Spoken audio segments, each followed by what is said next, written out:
Alright, so good morning mga kachika. Dahil nga tag-init na, ready na tayo sa ating mga kanya-kanyang mga outings, mga beach trips. Pero syempre, kailangan unahin pa rin natin ang ating kalusugan. Meron tayong tinatawag na 6S. Ito yung mga kadalasan nating nakukuhang mga sakit. At syempre kasama natin mula sa Health Education, sa Health Promotion Unit ng DOH para pag-usapan kung ano nga ba itong 6S, si Mr. Joseph Steven Fenol. So magandang umaga po, Sir Steve. Magandang umaga, Miss Maxine, at magandang umaga rin sa ating mga taga. Okay, so Sir Steve, ano itong 6S na tinatawag natin?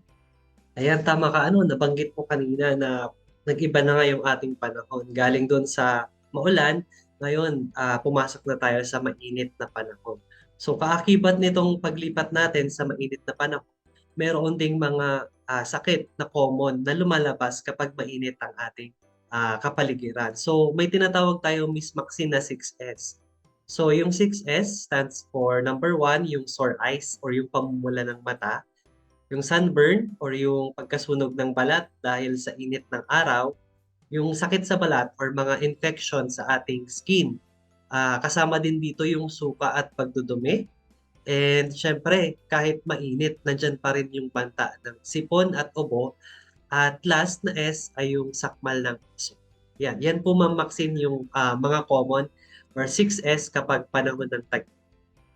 Sige, Sir. So, isa-isahin natin yung 6S, Sir Steve. No? So, unahin natin sa sore eyes. Ano nga ba ang sore eyes at saan ito kadalasan nakukuha ng isang tao?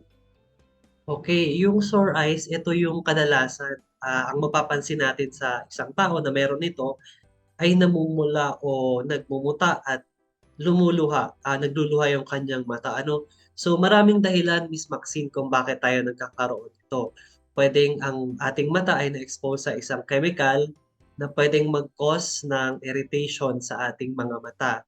Or kaya naman, pwede rin na mayroong foreign body or mga maliliit na bagay tulad ng alikabok or kaya naman buhangin or kahit ano na pwedeng mag-cause ng irritation din sa ating mata.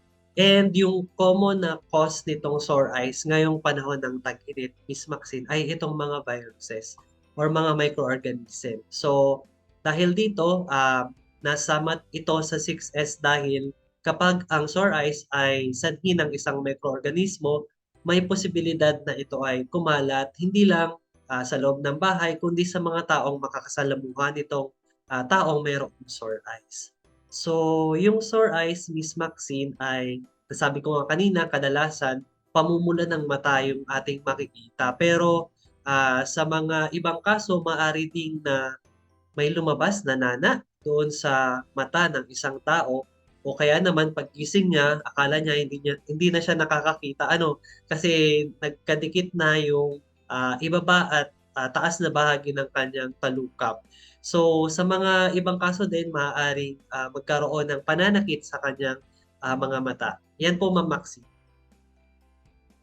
Alright. So, ano ba ang dapat gawin ng isang tao kung nakakaranas ng mga sintomas, sir, na nabanggit nyo kanina? Opo. So, importante na kapag meron tayong sore eyes, dapat panatilihin nating malinis ang ating katawan at kapaligiran. At iwasan natin syempre na mahawakan ng ibang tao yung mga bagay na kadalasan nating ginagamit. So, iwasan natin, Miss Maxine, na gumamit nitong eye drops kung hindi naman ito ibinigay o ipinayo ng isang doktor na may espesyalista sa mata or mga ophthalmologist or kahit yung ating primary care physician. So, ugaliin din na panatilihin na malinis yung kamay natin, especially kung hahawak tayo dito sa ating mata dahil maaari itong maka-aggravate o mag-cause pa ng infection dito sa ating mga mata.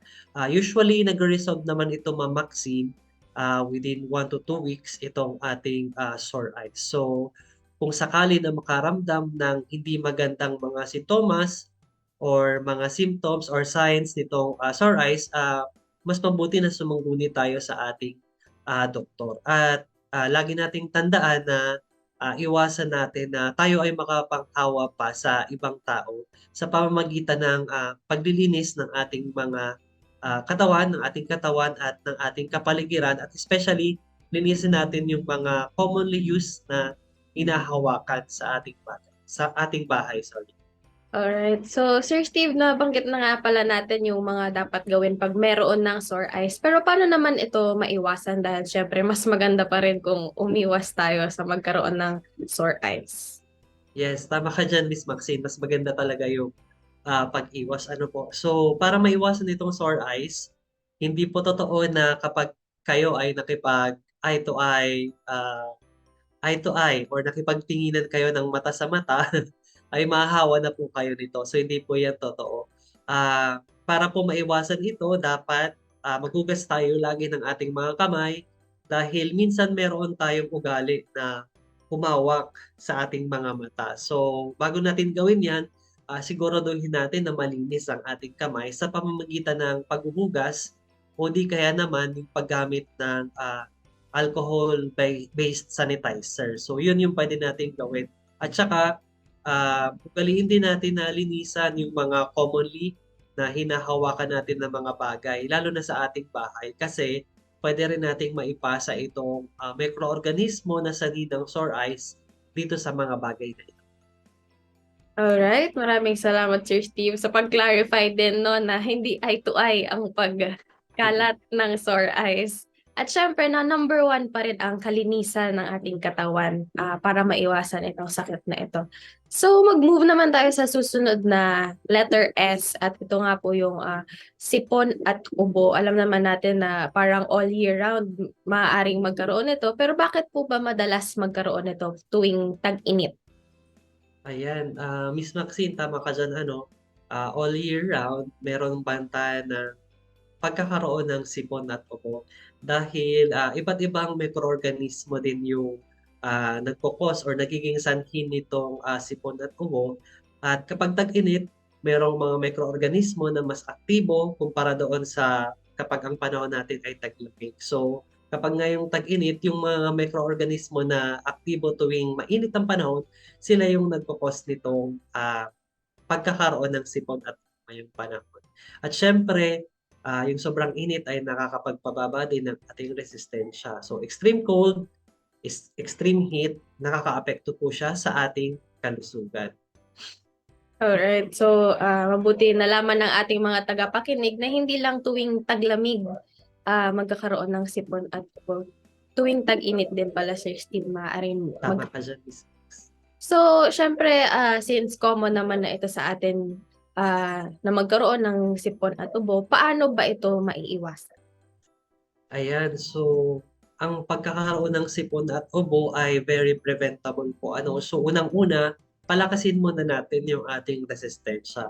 Kasi kahit naman nandyan itong mga mikroorganismo, kung malakas yung panlaban natin sa katawan, ay hindi tayo agad-agad madadapuan itong mga sakit na ito. So, una, dapat sapat yung iniinom nating tubig. So, 8 hanggang 10 baso ng tubig bawat araw para hydrated tayo, meron tayong sapat na tubig sa ating katawan nang sa gayon maganda yung mga processes o mga proseso sa loob ng ating katawan at mapapalambot din ito, Miss Maxine, yung sipon kapag meron tayo. So pangalawa, kumain tayo ng susustansyang pagkain. So bawasan natin yung pagkain ng matatamis at matataba, lalong-lalo na outing, summer.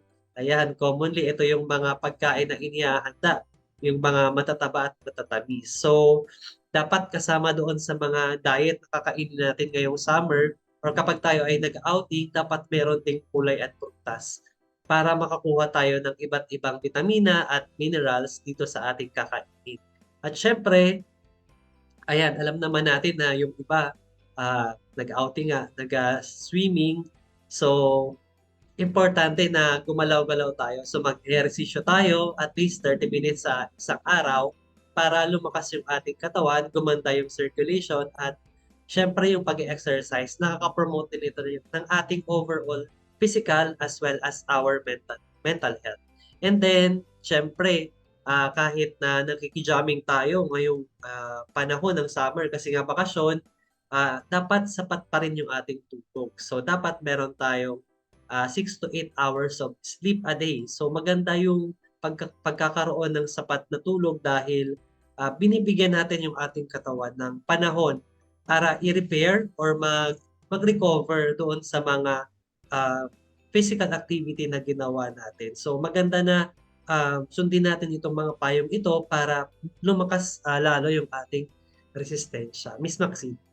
Alright, thank you so much, Sir Steve. So, kahit common na ang sipon at ubo, importante pa rin na iwasan natin ito sa paraan na nabanggit kanina ni Sir Steve, ang healthy lifestyle, lalong-lalo na nag-enjoy tayo ngayong summer. So, ang susunod naman na S, ito yung sakit sa balat. Sir Steve, ano po yung mga sakit sa balat na maaari nating makuha tuwing tag-init? Yan, tama ka diyan, Miss Maxine. Dahil mainit ngayong panahon, 'di ba 'pag mainit, pinagpapawisan tayo. So kapag medyo namamasa-masa yung ating balat, commonly, diyan yung pagkakataon kung saan nagpaparami or dumarami yung mga bacteria na puwedeng kumapit sa ating, balat. So yung mga common na sakit sa balat ngayong tag-init, isa na diyan yung tinatawag nating galis-aso. So makukuha yan doon sa siyempre sa maruming kapaligiran so dapat mapanatili nating malinis yung ating kapaligiran para maiwasan natin itong, sakit na ito. Alright. So, nabanggit mo na, Sir Steve, kung paano maiwasan itong galis-aso or yung sakit sa balat na madalas nating or maaari nating makuha ngayong tag-init. So, kung ang isang tao, Sir Steve, ay mayroon na or maaari or malaki ang tsansa na magkaroon ng sakit sa balat, ano ang kailangan niya pong gawin? Opo. So, kapag prone tayo na magkaroon ng sakit sa balat so dapat mas lalo nating pag-igtingan yung tinatawag natin na personal hygiene. Dahil, ah, tandaan natin na yung ating balat, yan yung first line of defense natin laban sa mga microorganisms. So kapag na-infection yan, kailangan dapat bigyan natin ng atensyon. And sa pagbibigay ng atensyon dito sa ating balat, importante yung tinatawag natin na personal hygiene.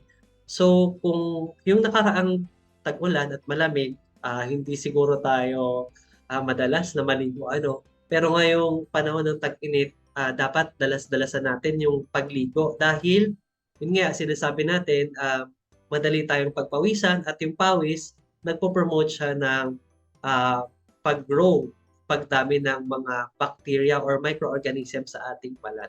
So importante na maligo tayo at least once a day Pero yung iba nga 2 to 3 times a day daw eh. Ayan, so iwasan din natin mag-vaccine yung maghiram ng items na ginagamit ng ibang tao katulad ng tuwalya or yung mga gamit sa pagtulog.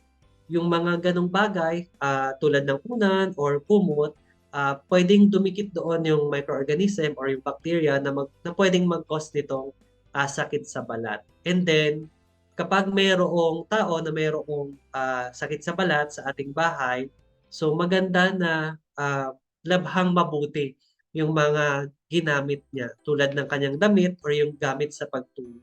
So yung mga gamit na yun, kapag lalabhan na natin, so buhusan natin yung gamit ng kumukulong tubig at ibabad ito sa loob ng 10 minuto. Nang sa gayon, masiguro natin na mamamatay talaga yung mga germs doon sa mga bagay na ginamit nitong pasyente. Alright, thank you so much, Sir Steve, dyan. Ngayon na tag-init, iwasan natin yung sakit sa balat. Di lang dahil sa gusto natin maging fresh sa ating mga summer attire, pero syempre dahil sa ating kalusugan din. So ayan nga ang ating unang tatlong S sa 6S na or mga summer diseases na maaari nating makuha ngayong tag-init. Sa pagbalik ng chikahang pangkalusugan, ipagpapatuloy natin ang ating chikahan tungkol sa 6S.